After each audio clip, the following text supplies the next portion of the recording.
Easy, but we make it easier, hopefully. Hey, positeers, we are back and we are going to eat, I am positively sure, with episode 8 Strength and Strategy, Managing Football and Bulking. We have number one, defensive back, former saver of the net, social icon, bulking baller, Connor Hurren. What's up, Connor? How we doing today? We're doing great, guys. So just give us some background. Who are you? What do you do? What sports do you play? Well, I play football, and I played soccer last year for WNL. And For context, WNL is the high school we go to. I also ran track this year for WNL in the spring.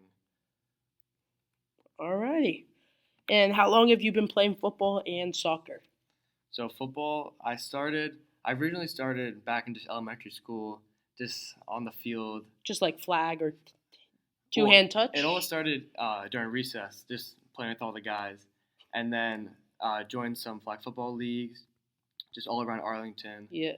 And then from that, I loved the sport, wanted to play it going into high school. So my 8th grade year, I played, loved it, kept playing, kept getting better, and now I'm going into my senior year.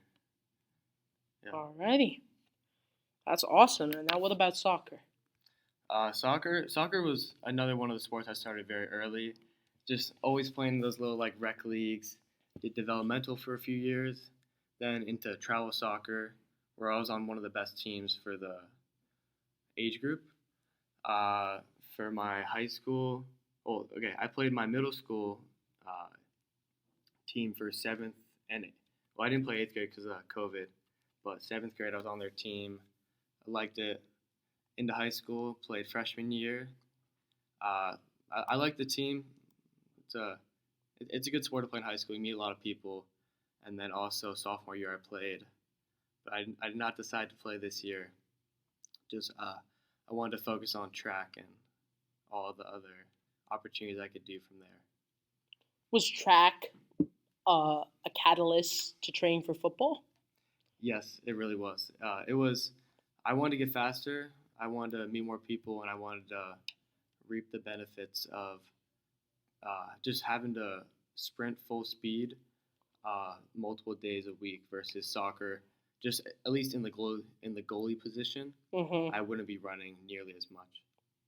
So as a goalie, I've always wondered, like, just a little bit, like, how does one as a goalie train? Like, do you just train reaction time? Well, at least when I played, I guess when I played most of my years in soccer, it was at the travel soccer level.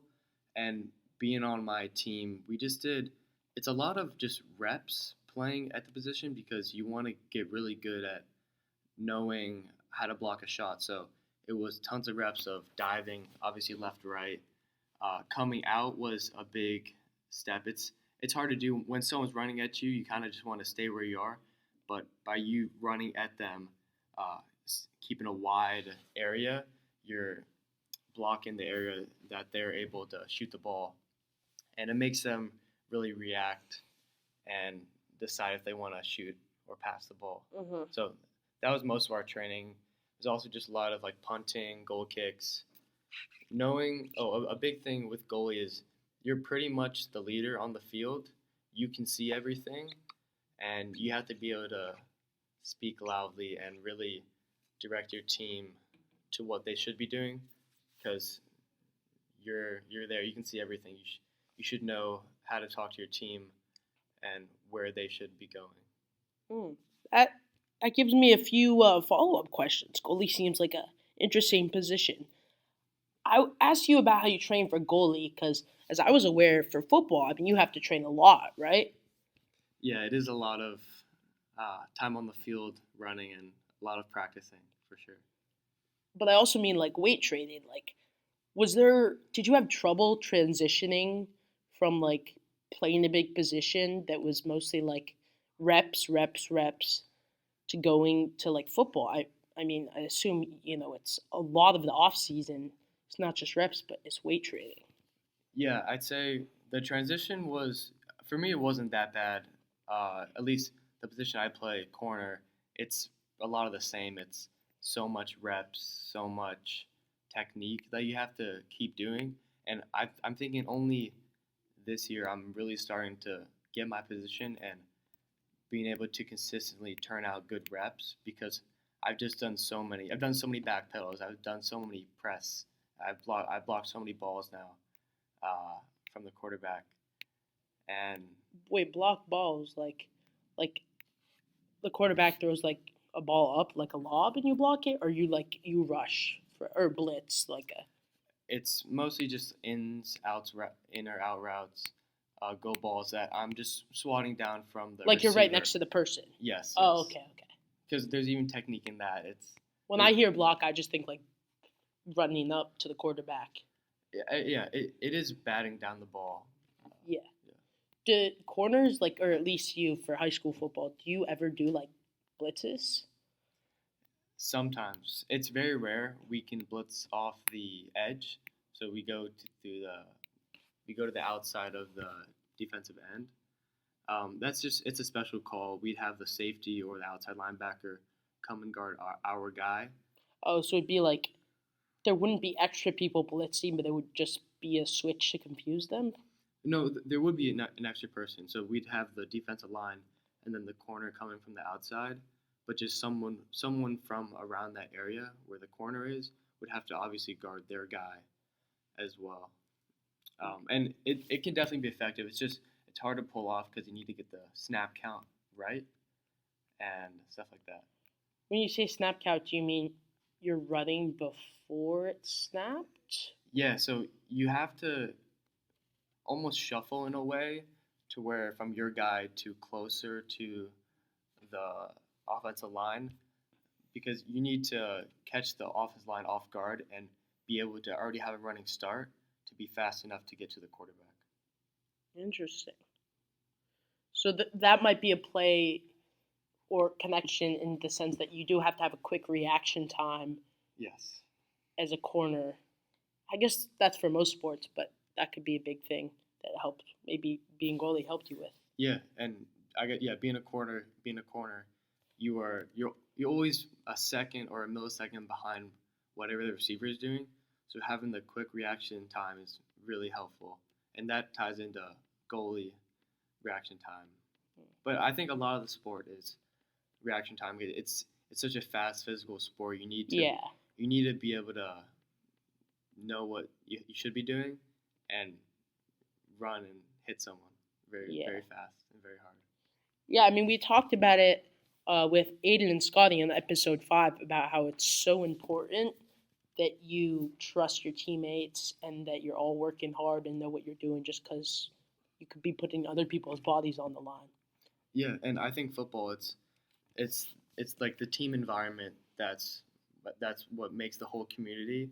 It's being able to communicate on the field and in practice with your teammates to be able to ultimately beat the other team when it really comes down the line, when it really matters, when they're trying to hit you and you have to hit them back just as hard and harder to be able to win. Interesting. Now, I wonder, or could you bring us through your journey of positions? Or did you start as cornerback right away freshman year or 8th grade? No, so 8th grade year, I originally played receiver just because I like to run the routes. I like to catch the ball. And when I really got to the competition, I wasn't the best there. So originally my coach put me into the corner position. I mean, at that time I didn't really know what I was doing, but over the reps and over the things you can do in that position, I really started to like it, and I guess I gave up the dream of being like the best receiver, catching all the touchdowns, whatever, and played a position that grew into me, and I liked more, and yeah. I mean, at least I would say you didn't give up the dream. You chose a position that was best for you and that your team needed. Yeah. And you might not get all the stardom and, fame, but it's still a good position. Yes, it is. Yeah. I think that's a problem these days. Everyone wants to be the point guard or the pitcher or the star player, but it's a team sport, You need all the positions. Everyone has their strengths and their specialties. And sadly, some positions get more fame. But next year, when you're out there making blocks, I'll be cheering you on.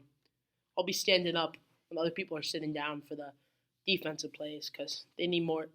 Need more glory. Yes, awesome. Yeah. And then another question I have from when you were talking about leadership on the soccer field. Would you say that your leadership skills from the soccer field helped you transition into football and build a better community and be a leader on the football field? Well, it definitely translated to being able to talk to the players that need the help on the field and like being, I guess, almost the captain of the soccer field and knowing where everyone should be.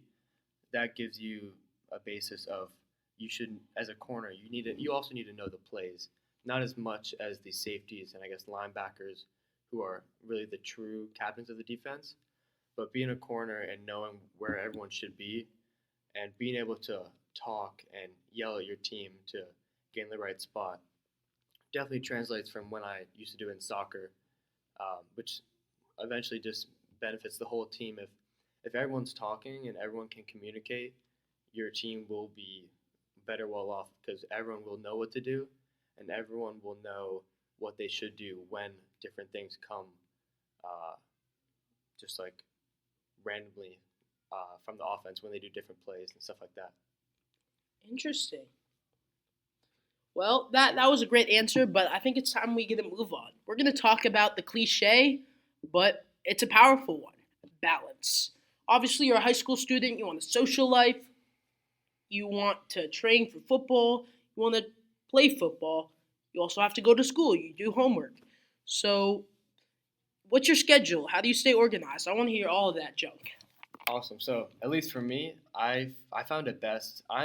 Just I've just always been. I'm a very organized person.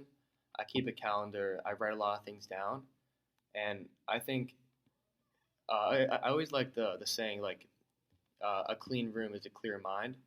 I like to I say have never heard that. I really, have to be honest with you. really My well. room is really dirty, Okay, but my mind isn't clear, so. I'd say a clear room is an organized mind, meaning uh, I think coming home to a clean room is a good basis to letting yourself be able to set up for different things in your life and where you should be moving. Just to use your time wisely, always. Interesting. You're like a Google Calendar guy, Apple Calendar. Definitely Google Calendar. I actually Okay. used to use Apple Calendar. Then I made the hard transition to Google Calendar, and I definitely like it more. Yeah, I hate Apple Calendar. Never used it. Tried using it once. Absolute crap. Apple limits their products so much. But that's another story. Would you say there's like any specific strategies or advice you would give to younger underclassmen who are trying to manage school, social life, and a sport, or any specific support systems that you use to help balance all your commitments? Well, I like to say for me, I think like stress is always going to be there. Stress isn't a bad thing. I think it's good to be stressed because it really pushes you to get stuff done. Um, I guess some advice, I'd say just get in the habit of writing things down. Always keep in your mind what can I be doing here? Like let me not waste time because procrastination will will kill you in the long run. If you waste time and don't end up doing anything while you're, I mean, every age, while you're, especially this young. Um, yeah. Would you say that football like helps you handle the pressure from like school and other parts of life? Is it an outlet for you?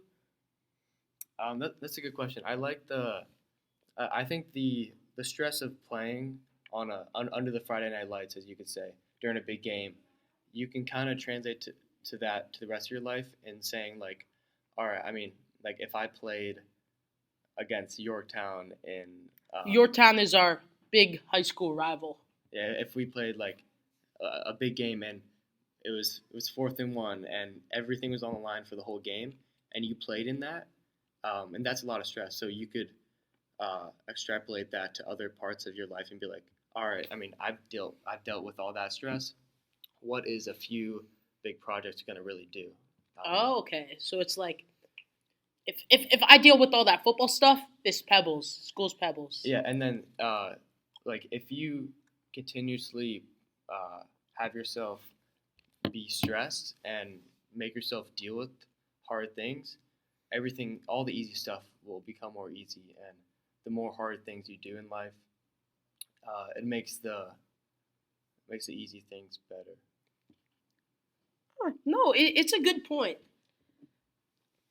I'm always interested in balancing because that's what you got to do in high school: social life, sports, maybe clubs, and school and homework. So it's impressive to see that you're balancing, you're handling the pressure, and it's good to hear for the youngins so they can learn from you. All right, now we're gonna get on to a very interesting part of this podcast. So a little background from my perspective is that Connor, I always see this guy eating. Wherever I go, I see him eating. Right now, I'm looking at a Nutella breadstick, one of those dipper things that looks like it's finished. I had 2 classes with him. In one of them, he didn't eat a lot. But then one of them, he ate something every day. And he always had these, like, bags of, like, usually, like, candy or, like, nuts or something. Pop-Tarts. And my teacher made a thing out of it because he was eating so much. And eventually I learned that it's because he was bulking for football. I heard some rumors about this, about how he's not focused on soccer and bulk up for football. Yes. But I wanna hear more about this. So why'd you get into bulking? What's the context? What's the situation? Well, I'd say for me, just as a kid, I'd always been pretty skinny. I'd say it starts with just genetics. You're either genetically have a good metabolism, bad, whatever. Okay, when you say good and bad, what do you mean? Fast and slow. I'd say because some people would say a fast metabolism is a gift, right? yeah, that is true. Yeah, I guess I shouldn't say good or bad. I'd say you're either born, I guess, with a faster one or a slower one. Or somewhere in between. Or somewhere in between. That's just the way your genetics go. But from there, the other thing that really has an impact on how much food you need to eat if you want to gain weight or lose weight, and just how much you're burning just from doing nothing, is your muscle mass. So your muscle mass has a direct correlation to your metabolism. So someone who has a ton of muscle and someone, if someone who has a ton of muscle would just automatically just burn a lot more calories doing nothing, so they need to eat more. Yeah, I mean, it's also if you weigh more, you need to burn more because the more of your body there is, the more energy it consumes to maintain a basis. It's not all body weights. It's really mostly muscle because the fat is the extra. Like, because fat doesn't really burn calories. It's the muscle trying to maintain itself will take those calories from what you eat and need it. I wasn't aware of this. I didn't. No offense. Or is this from IB Sports? You do IB Sports? I do, but we didn't directly learn that. Well, IB Sports, for context, is a international baccalaureate class at our school, standard level. Well, I'd just be interested because I've always heard that the more body you have, whether it be anything, the more calories you're gonna burn, just in general, just because if you have more stuff, it's gonna take more energy to maintain it. That's what I've always heard about like weight loss and stuff. I have heard that like protein like speeds up your metabolism and that you need to consume protein to maintain your muscle or build muscle or maintain it because like the muscle fibers break down when you work out. I mean, well, look, it's actually really interesting, like the building muscle and the protein, all that. What I'm aware of is technically, we as a society don't know the exact science on how to build muscle. All we know is, or a lot of what we know is just the amino acids uh, in the foods like meat and everything have a really good um, has a really Not good just meat. There's a lot of other bioavailable and healthy proteins. yeah like just the amino acids are a big part of it, but down to the scientific level, I'm 90% sure we don't know exactly how to build muscle. We just know um, like the muscle fibers break under tension and then they rebuild itself. But we, I'm pretty sure we don't know exactly I'm not how. exactly sure what you're saying because I know there's a lot of. I'm not a super big expert on this, but I know a decent amount, as any teenage boy does, especially one who plays sports and goes to the gym. It's kind of what teenage boys in a first world country do now. They research stuff about muscles. That's our life. But as I was aware that, like, yeah, you break your muscles. I mean, my brother told me when I first started going to the gym, your muscles get bigger by breaking down when you work out and then rebuilding themselves bigger. And Yes. protein helps you do that. Yes. But I do know that there's definitely some things that are more known about it, about like how you can recover faster, and you can. There is certain ways to build muscle. Like there's certain specific training ways to build type 1 or type 2 muscles more, or training schedules that relate more to your sleep and how your muscles are rebuilding. So I don't know specifically what you're referring to, but I do know there's a lot of information on the subject. Yeah, I'd say just on like the farthest down molecular level, I think it's might be a little blank on that. On literally just how muscles are built, like how they're like with the food and everything, how they're built. I think. Interesting. No, I just, as I was aware that they, I don't know on the molecular level, but I'm wondering, and I don't mean to generalize when I say this, and let me know if this is too much, but like, your whole life, have you always been what society calls a skinny kid? Yes, pretty much exactly to the point.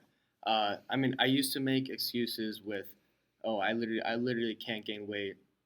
Um, I guess no, I have it. I've looked at it now as a gift. I have a fast metabolism because um, it'll always be easier for me to lose weight, which I think is really good. But it is harder for me to gain weight. But I think if you just stop making the excuses of Well, I don't know if it's necessarily an excuse. I mean, there's some people who like it's significantly harder for them, even if they have a fast metabolism, to gain weight. They might not have access to everything. yeah, for They might sure. not have the time. But I Yeah, feel like it's sometimes it's a genuine reason. Sometimes people just use an excuse. So it's about the context. I yeah, mean, it sounds like if you were playing soccer a bunch, your childhood, and it's not like elementary school or middle school has like a million hours on their hands. Did you?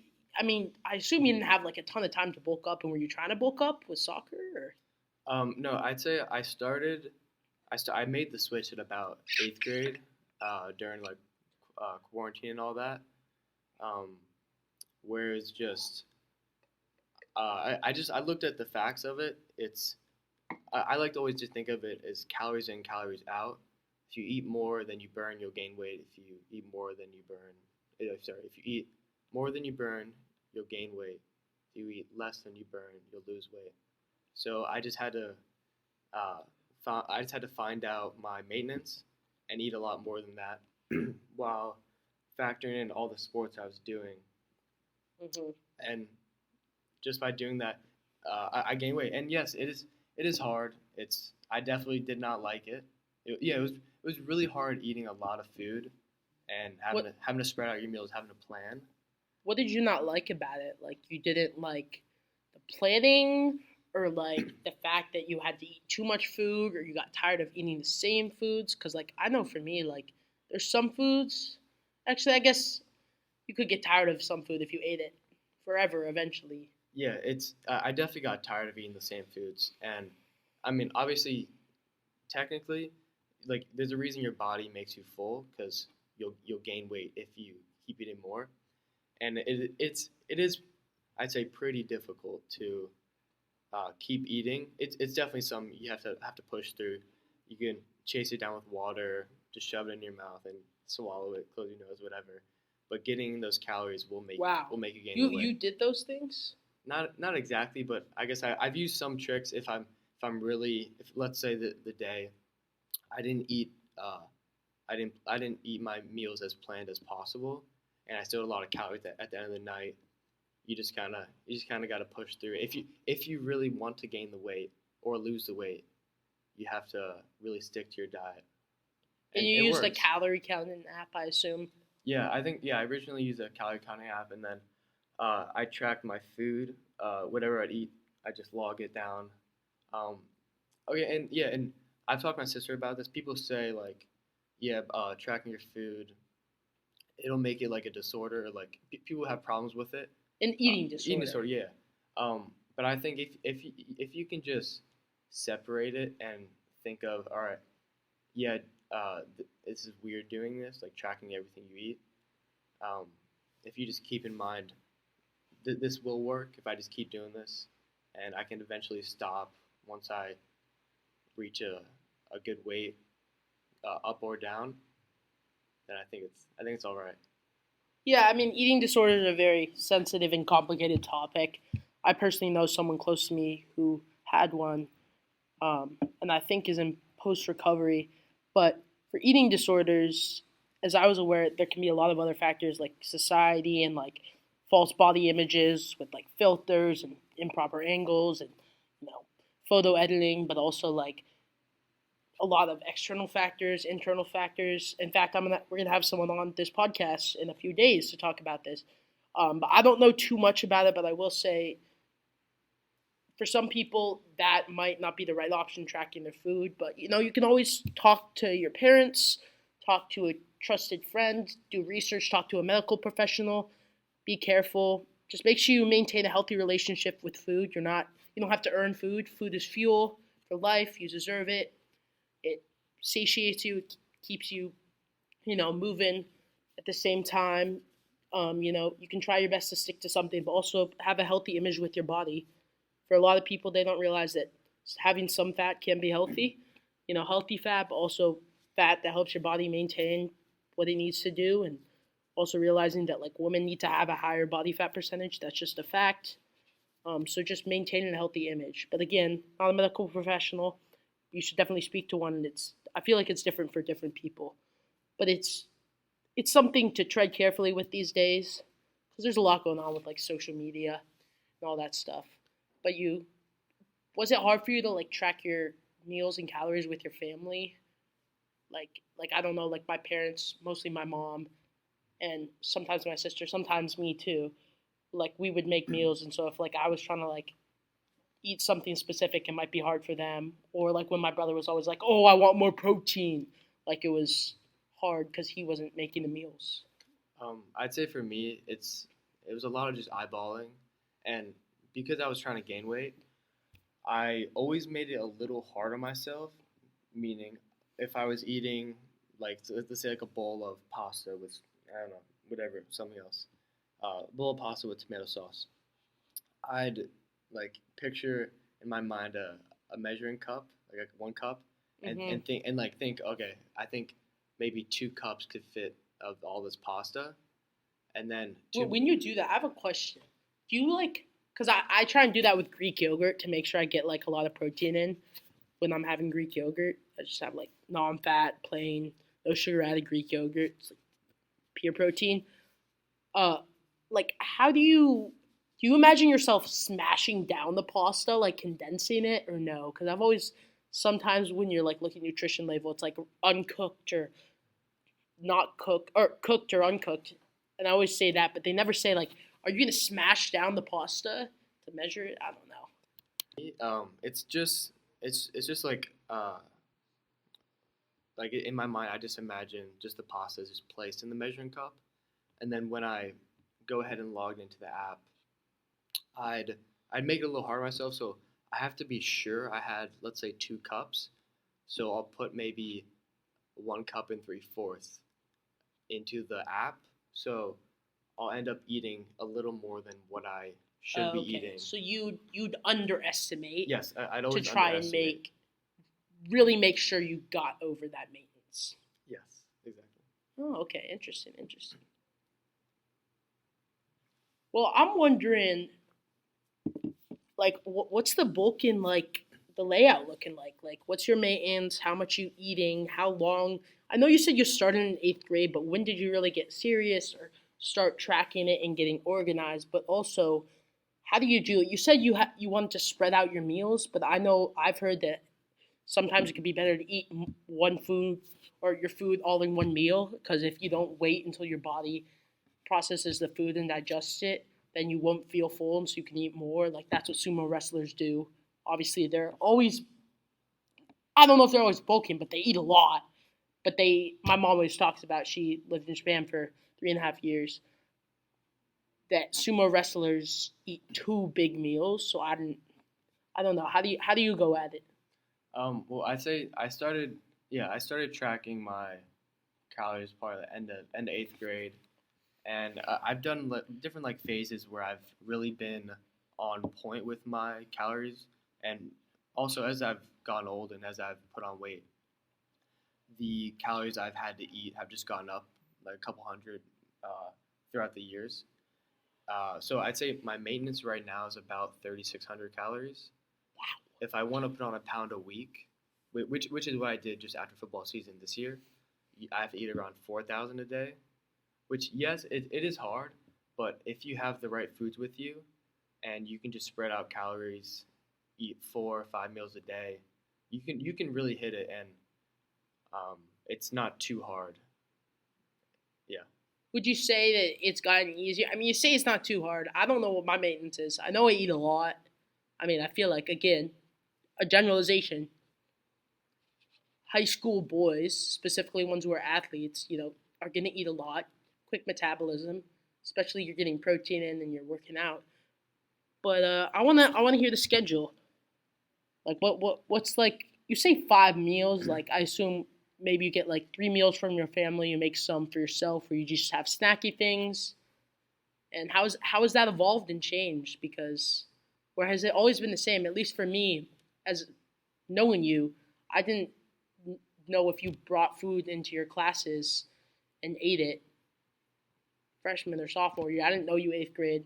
I barely knew you those years, but this year I saw you eating in class. So how has that like evolved and changed? I'd say it's kind of been the same mostly. It's been a lot of just snacks, just a lot of like bagged little meals. So like whatever chips, nuts. Like nuts are really high in calories plus protein, so they're a really good snack to always have on. Mm-hmm. Yogurt's good, high in protein. Um, and yeah, I'd say for me it's always just been little snacks that I brought in because they're easy to carry and they're always easy to put in your mouth. Always easy to eat. Got you. So when you say 5 meals, you might mean like 3 meals, like actual meals, and then you're having a bunch of snacks, and those a lot of the snacks are like in a similar time, and they're adding up to like two separate meals. I say with my hands. Yeah, yeah. I guess I like to look at it as meals just meaning 5 different times you eat during the day. Okay, So yeah. a meal could be 2 like granola bars or 2 Pop Tarts, whatever. Mm-hmm. Um, but that's just five. At least you should eat. If you want to spread out the best way, you can do like 800 calories 5 different times. I, that's like 45. No, that's 4,000 calories. All So right, so it's you good math. so you do that, um, and you just eat 8,000 calories throughout the whole day 5 times, and you should be there. I like it. I like how you like divide it up. I think that's important. People see like a end goal and they're like, "Geez, that's really like scary." But you put it into small sections. Seems a lot easier to do. So, what's your favorite bulk in snack? Nuts or Pop Tarts? Because I've heard a lot about both. Um, Or could you not decide on a favorite? I'd say right now I'm kind of sick of Oh, eating both. oh, Uh, I say yeah. Right now it's probably peanuts, or just okay. I just like guess favorite bulk is that, and then you can add them with M&Ms. Okay, Yeah, okay. which is good. Have you ever made like homemade snacks? Like you like take peanuts and you melt some chocolate and then you put yogurt and you like freeze them or something like that? Or I'm not a big chef, so I don't really not yet. not yet. I probably won't be, but Well, don't say you can't. You just haven't done it yet. yes. Are you gonna make excuses or are you gonna do it, Connor? I don't want to be a chef, so Okay.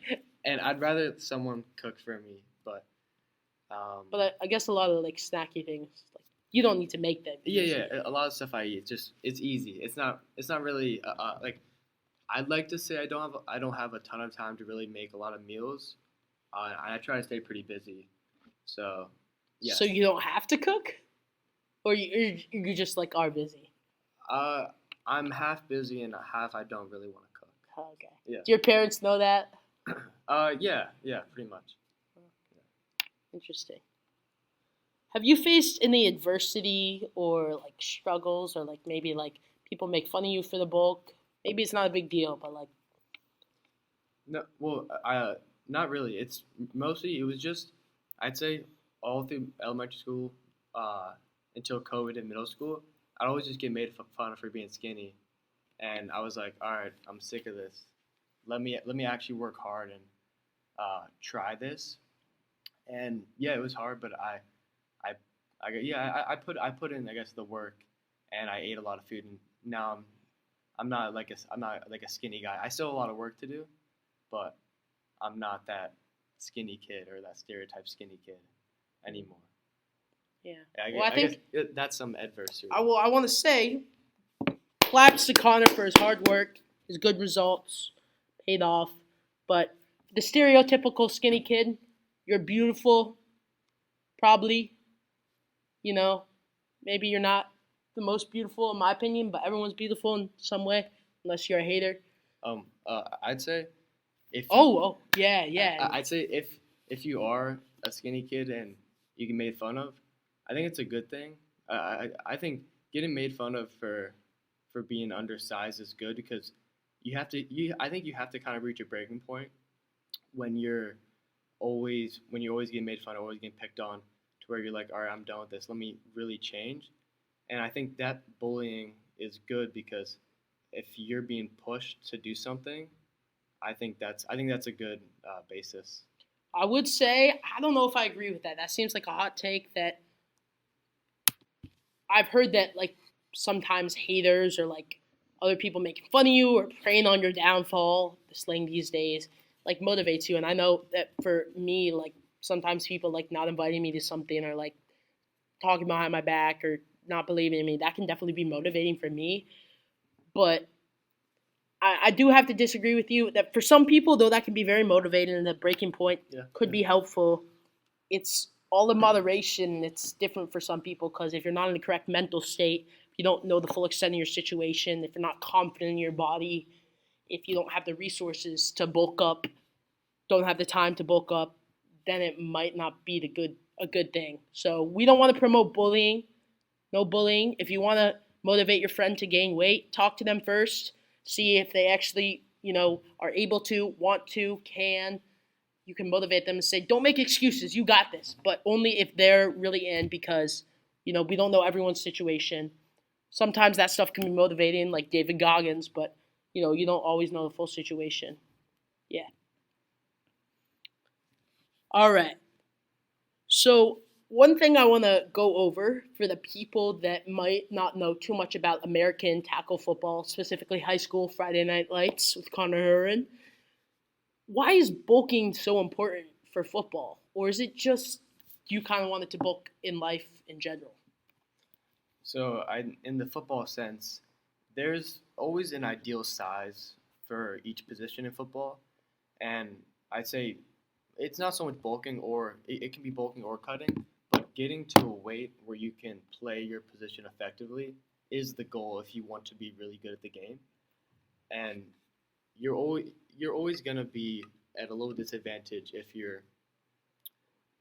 you're too small or way too big to play the position.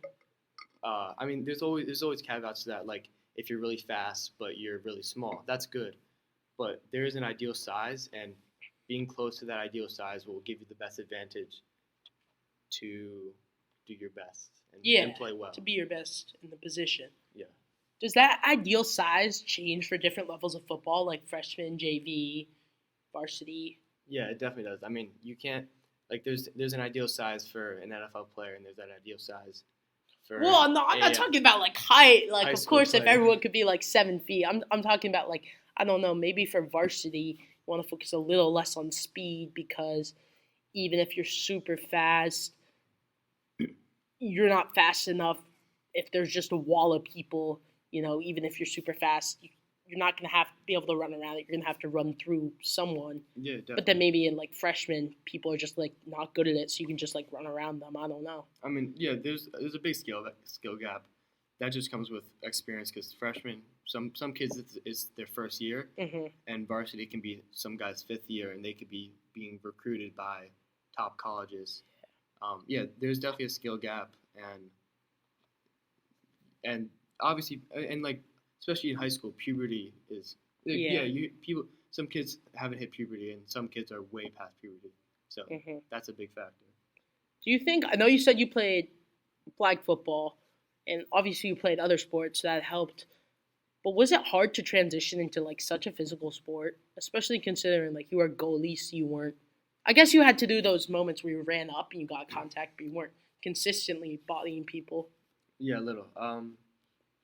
I'd say I've always liked football, and I've always liked the concept of the full contact where you have to hit someone, they're trying to hit you.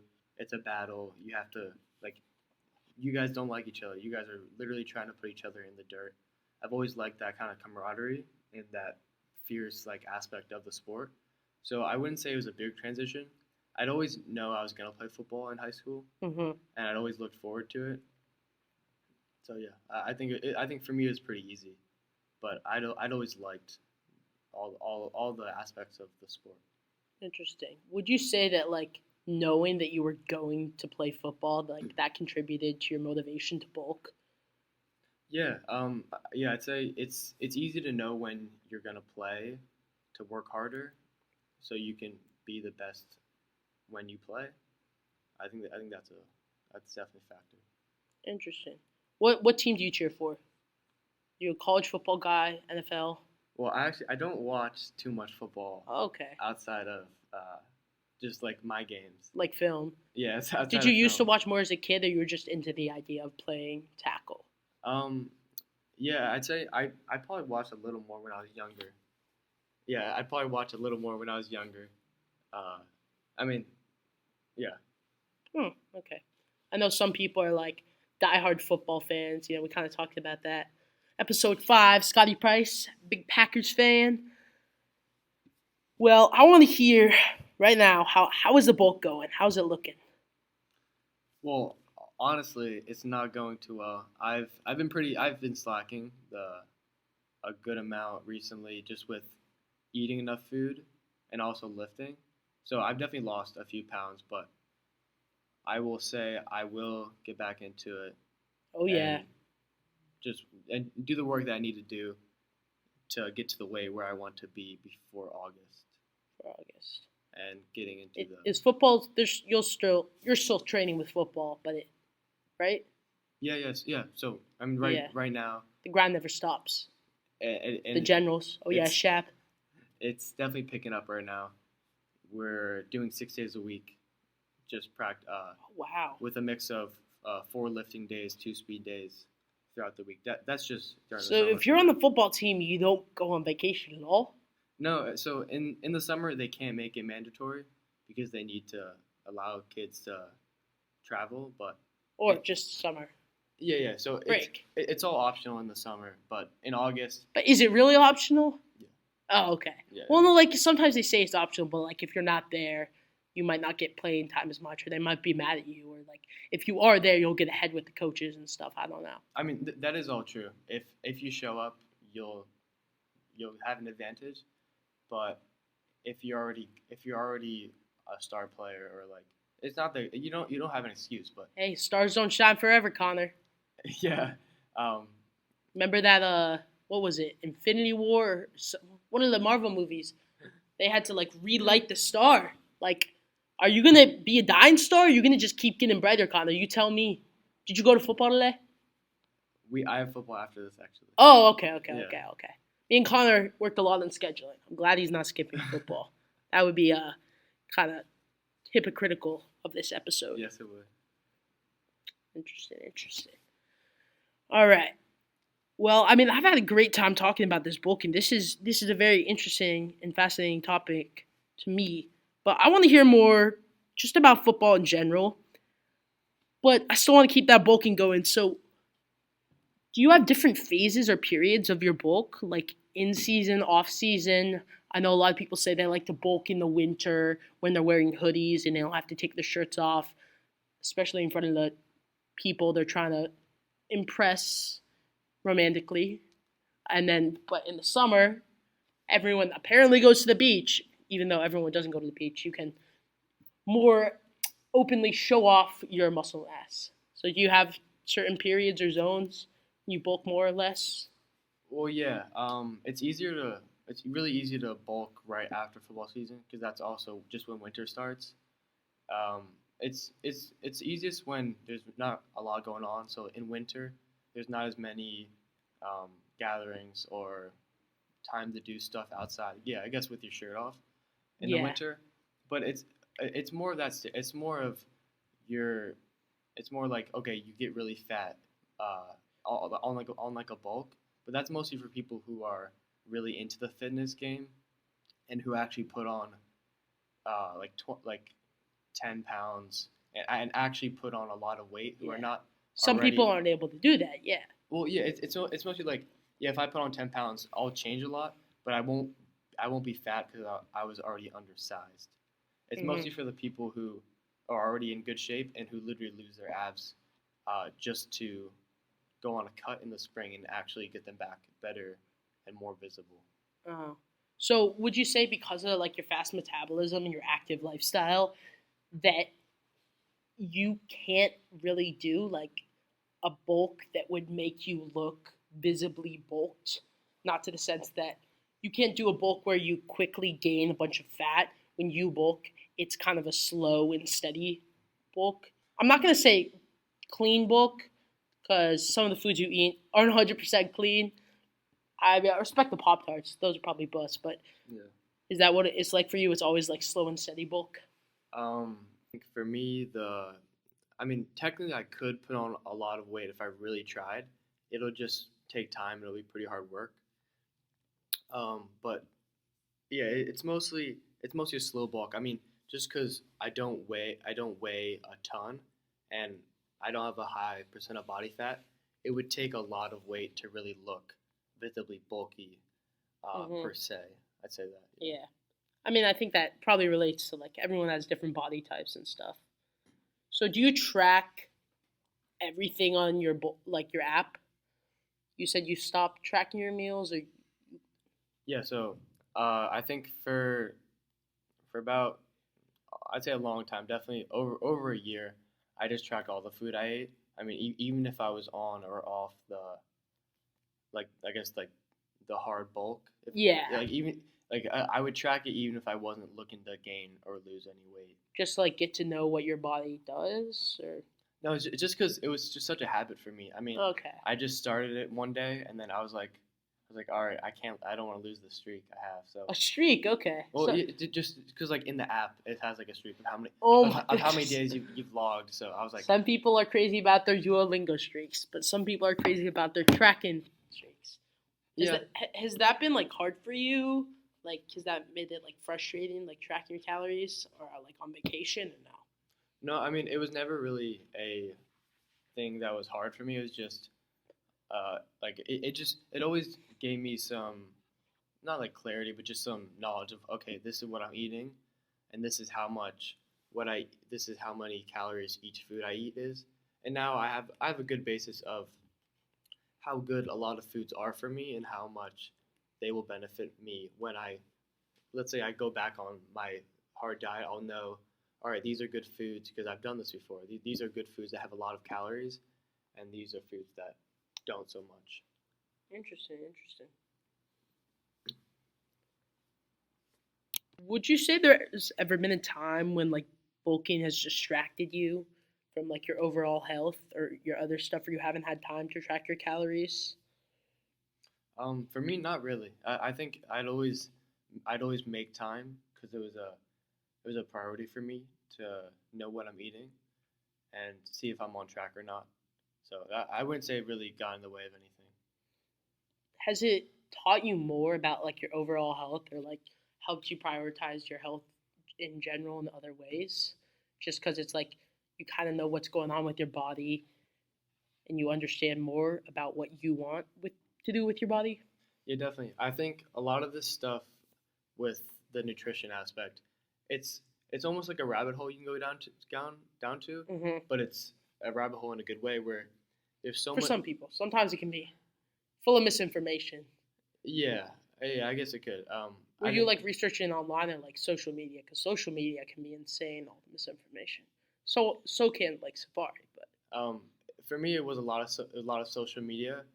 I found a few people I could really trust, and I'd I'd it would also just be my interest. I'd like to know this stuff, hmm and now I have a ton of knowledge of all foods, good and bad, and different supplements that are good for you, and things you should be taking, and things you should not be taking as well.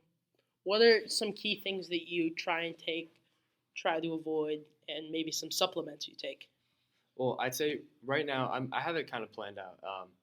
I'm gonna start taking a multivitamin in a few months or so, and I'm gonna start taking just some different supplements that are just lacking in, I'd say, at least my diet. A lot of people's diets as well. I mean, obviously, a lot of foods, just any ultra processed food is not good for you. Um, Sticking to single ingredient foods is, I'd say, the best thing you can do for yourself. Taking supplements like magnesium, fish oil, and then also creatine is something good Okay. that everyone should be taking. I've always heard about creatine is the most researched supplement. Should be taken to help you gain muscle. I've been interested in taking that, but I don't know if that costs money. That's something every day, but I gotta look more into that. Well, yeah, it does cost money, and it'll be something if you really stick onto it. It'll be like a monthly or every other month thing.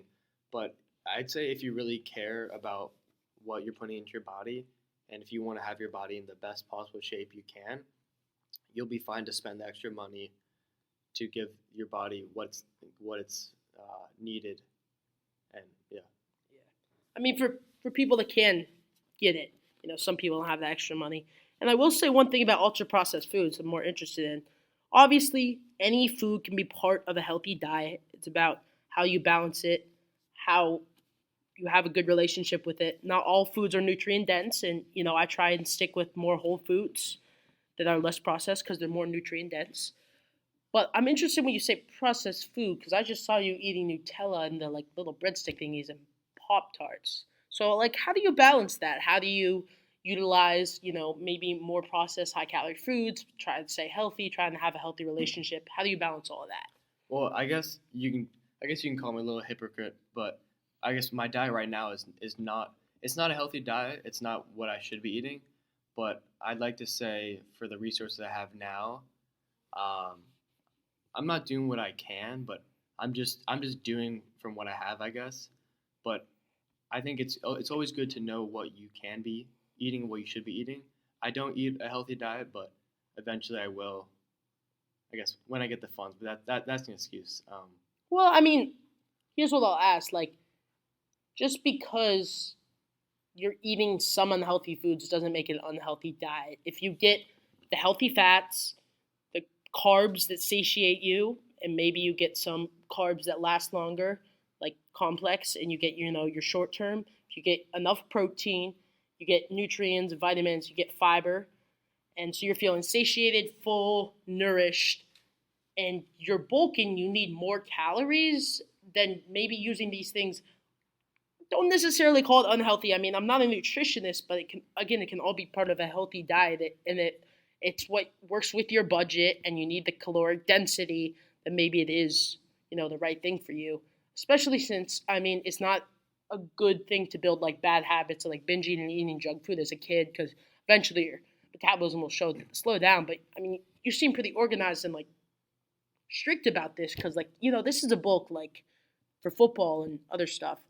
So Yeah. yeah, I'd cut yourself some slack. I mean, if you're getting everything you need, it's what you can add to your diet, not what you can take away. Especially if you like processed food, like Pop Tarts are pretty calorie dense. Yeah, and that's the reason I eat them, but they're very processed for sure. Yeah. Yeah. Well, I mean, sometimes you're just eating excess calories. That's the best way to get it in.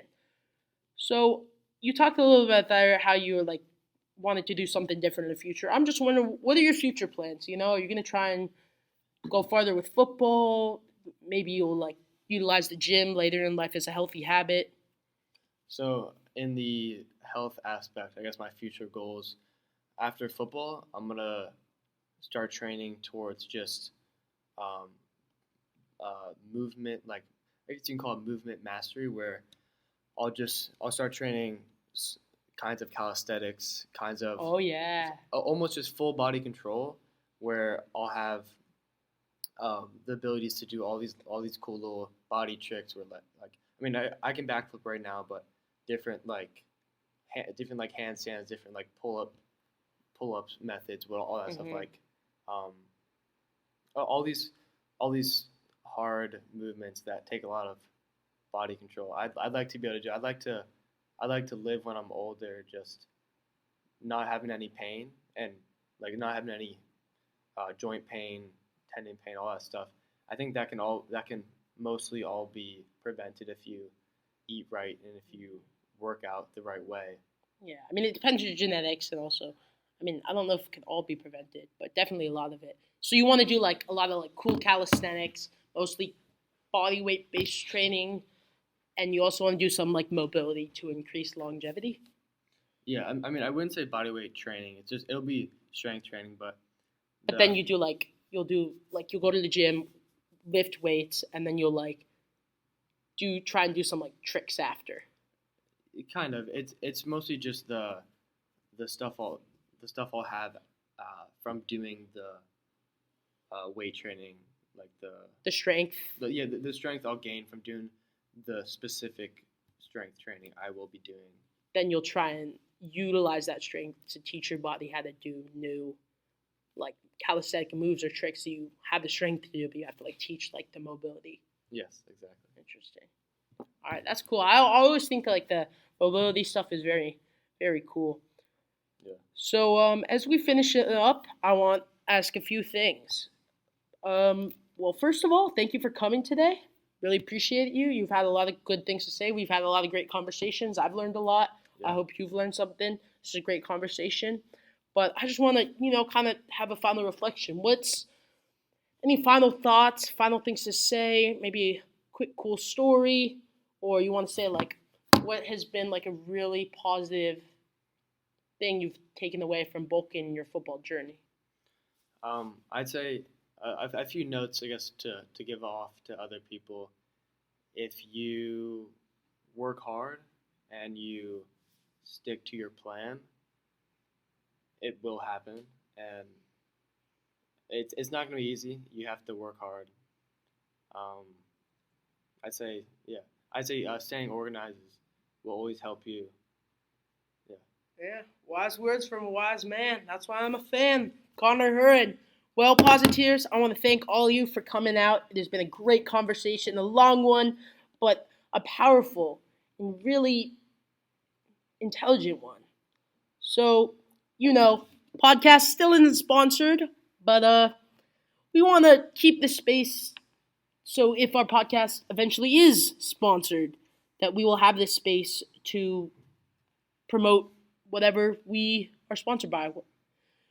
So today I want to shout out Ashley's Pharmacy, or Nova Pharmacy. It's a pharmacy right next to Dominion Hills Skate Park. It's a great local pharmacy, all about local businesses. That's the type of economy we need to really give everyone a chance to benefit. So shout out if you're in the Arlington area, DMV area, go to Nova Pharmacy right across the street from Dominion Hills Skate Park.